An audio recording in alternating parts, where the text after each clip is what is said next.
Hello everybody, my name is Josh and welcome to the bonus video for the Legend of Zelda playthrough. This is going to be an interesting video. We're going to be talking about pre-release stuff, we're going to be talking about the known prototype, and then we're going to be talking about revisional differences, and version differences, and localization differences and all that. It's going to be a really interesting video, although probably not as interesting as the Sonic 2 bonus videos, but let's get into it right away. Alright, pre-release first. An early version of Zelda 1 appeared in a Famicom Disk System promotional video. In this video you can see things such as probably the most obvious difference being is that the design of the dungeon blocks were changed before release. The old man in the first cave that you enter gives a choice between a boomerang and a wooden sword, and as such his text is changed slightly to reflect this. The entrance to level 3 was changed slightly. There are a few more rocks and more tektites in the pre-release, and the key count is for some reason a blue heart. Although this key count being a blue heart is most likely a graphical glitch. The potion ladies' prices are a bit different, being 20 for a blue potion and 50 for a red potion, which means getting a red potion is a ripoff. Various shops have also had different prices and items for sale as well. Now that we're done talking about that video, let's talk about a few other things. On the sub-screen, the Triforce was originally called the Power Triangle, and the stepladder looks quite different. The Lion Key, or the magical key, is in the inventory, but the key counter is still a number. The bomb counter does not exist, and the magical rod is red instead of blue. Another interesting tidbit from early pre-release photos are that dungeons were actually referred to by their name instead of a level number. The dungeons also seem to have twice as many rooms in the prototype in the pre-release as they do in the later prototype and final release. Link also supposedly has no shield at all.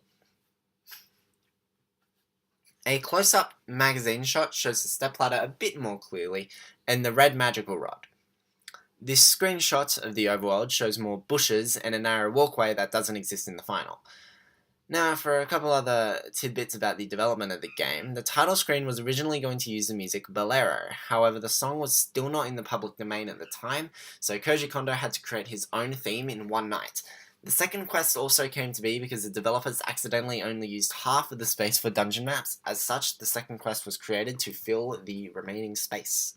Okay, the very next thing we're going to talk about is the prototype. Now, a prototype of Zelda 1 on the Famicom Disk System started making the rounds a few years back.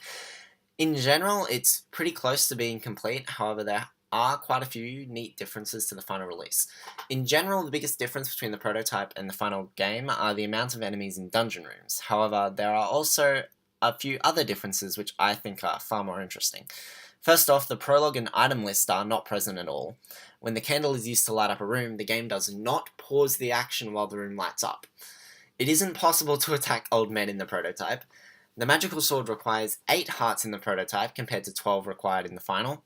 Hitting a 4-directionally animated enemy, such as moblins, with the boomerang causes their animation speed to decrease for some reason.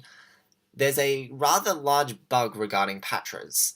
Killing a mini Patra then re-entering the room will kill the main Patra in the prototype. This was fixed in the final.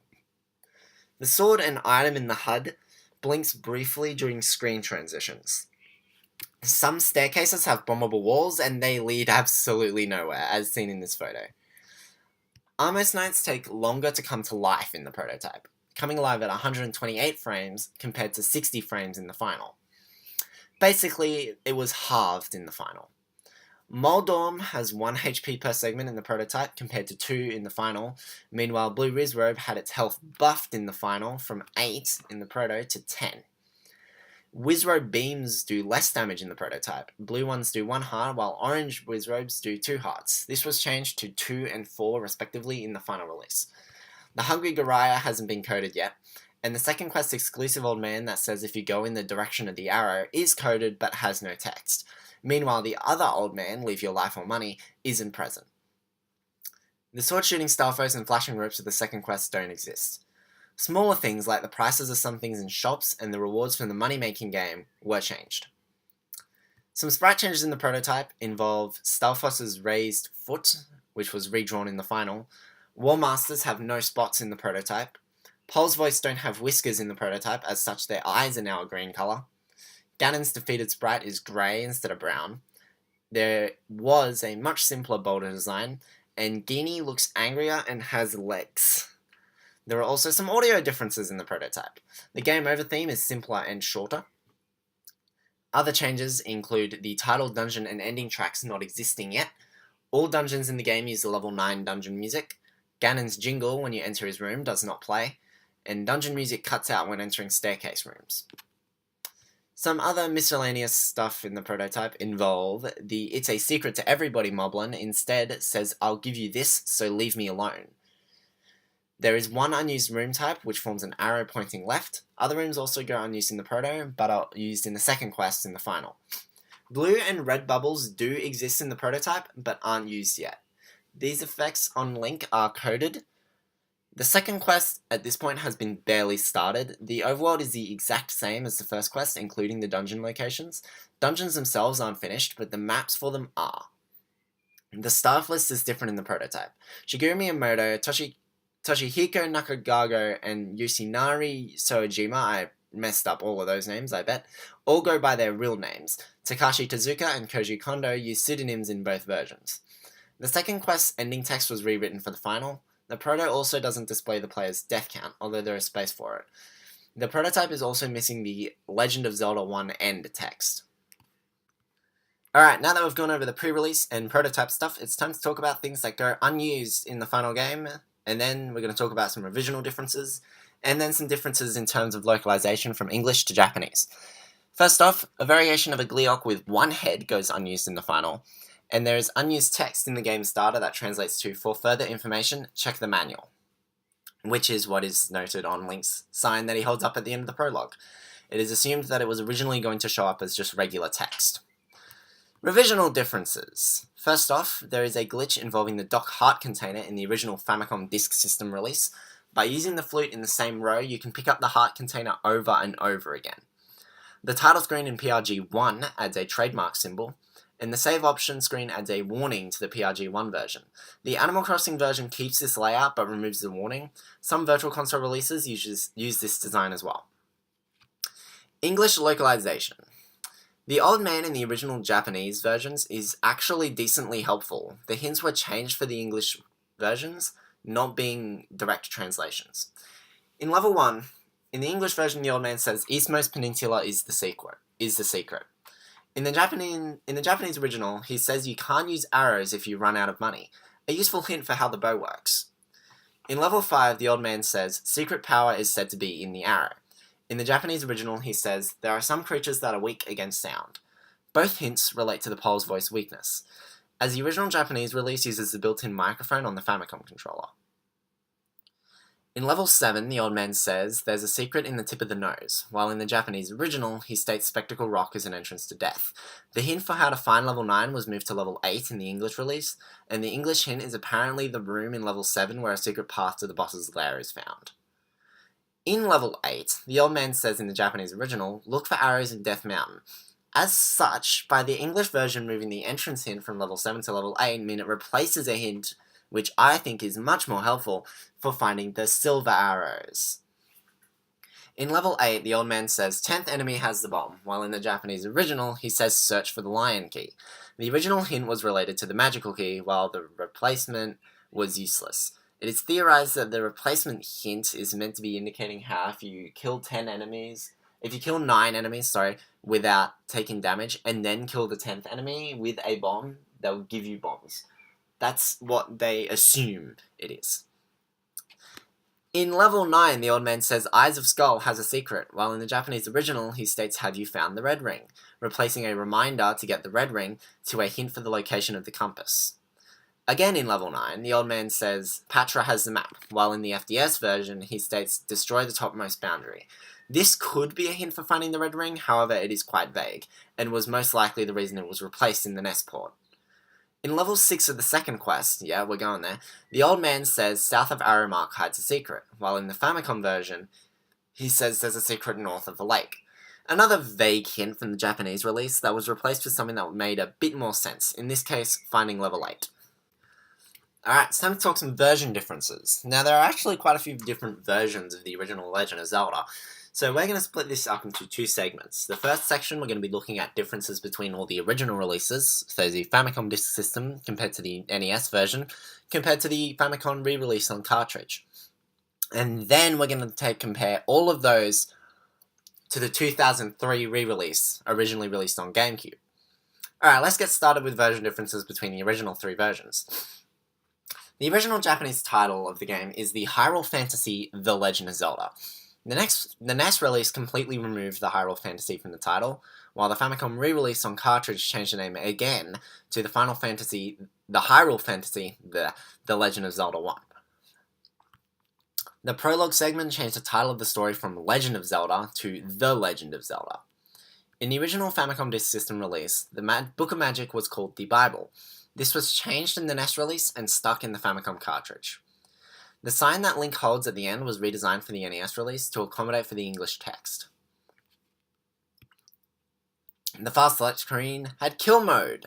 This was changed to elimination mode for the NES release. The font in the FDS version uses a completely unique font, while the NES and FC release uses a common NES font. The FDS version has loading screens! Yay! The text from characters is right aligned in all Japan releases. It was censored in the NES release mainly due to space constraints. All versions changed and replaced the game over screen in some way or another.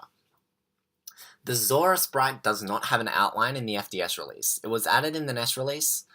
In the FDS release, as well as the Famicom re-release, Pol's voice are immune to arrows. Instead, they're vulnerable to the Famicom's mic feature. As the NES does not have this feature, it was given a weakness to arrows. However, it is worth noting that playing the NES release in an emulator with a microphone ability kills Pol voice in the same way as the Famicom versions. A couple rooms have added enemy keys in the NES release. In the ending of the Famicom Disk System release, Link and Zelda disappear before the screen starts scrolling. Some major music pieces in the FDS release are much richer due to the system's wavetable sound channel. These include the title theme, the treasure fanfare, the puzzle chime, the game over theme, and the ending theme. Various sound effects in the game also use this sound channel. Alright, let's discuss version differences from the original versions to the 2003 re-release. So when the game was re-released on GameCube in 2003, the emulations are all altered with a new translation in an attempt to reduce the amount of English. The reason for this is because the original releases had pretty bad English in the original releases. Sorry about that. Stuff is getting caught in my throat. Anyway. So, yeah, the reason for this is because the original English releases had terrible English. It was actually really bad. So, in the 2003 re-release, they rewrote a lot of this to try and get rid of as much of the English as possible. Of course, some of it is still there, but it's now a lot better than it was before. The story in the prologue is probably the biggest example of this, as it has been completely rewritten. The original Famicom NES version went as follows. Many years ago, Prince Darkness Ganon stole one of the Triforce with power. Princess Zelda had one of the Triforce with wisdom. She divided it into 8 units to hide it from Ganon before she was captured. Go find the 8 units, Link, to save her. Yeah, not very translated very well. So the 2003 version completely rewrites it as follows. Long ago, Ganon, Prince of Darkness, stole the Triforce of Power. Princess Zelda of Hyrule broke the Triforce of Wisdom into 8 pieces and hid them from Ganon before she was kidnapped by Ganon's minions. Link, you must find the pieces and save Zelda. In addition to cleaning up the severe English in this original release, the quotation marks in the original were scrapped and the color coding was altered as well. While the original put emphasis on Triforce and its 8 pieces by using the blue color and Link's quest by using the color red, the updated version instead went with a blue color for Zelda. Various other lines of dialogue throughout the game have been altered to reduce the English. The hints, however, that are changed are still pretty bad.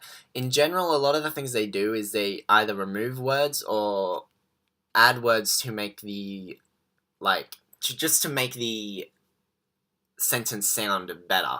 For instance, in the NES version, secret is in the tree at the dead end was changed to a secret is in the tree at the dead end. Really not that much change at all. So, yeah, really just trying to fix things up a lot. As with usual throughout re-releases, screen flashing is reduced to reduce the chance of seizures because Electric Soldier Porygon happened and we don't want to have anything like that happen again. As well as a pause box was added when the game is paused. Should also note that there was also a Japanese re-release when the game was re-released in Japan on GameCube in 2004, and later on GBA, Wii Virtual Console, and Wii U Virtual Console. The Japanese re-release is based on the original FDS version and was given the rewritten intro from the international re-release, along with an updated 2004 copyright. Aside from that, the game is the exact same. This 2003 version of the game appears on the GameCube, on GBA, on the Wii Virtual Console, and the Wii U Virtual Console. The 3DS Virtual Console does not use this altered version and instead uses the original version, the original release, in all its English glory. Anyway, that is the end of the Zelda 1 bonus video. I hope you have enjoyed this episode with a lot of interesting little tidbits here and there. We will get on to the next playthrough very, very soon. Until then, I will see you all next time. Goodbye!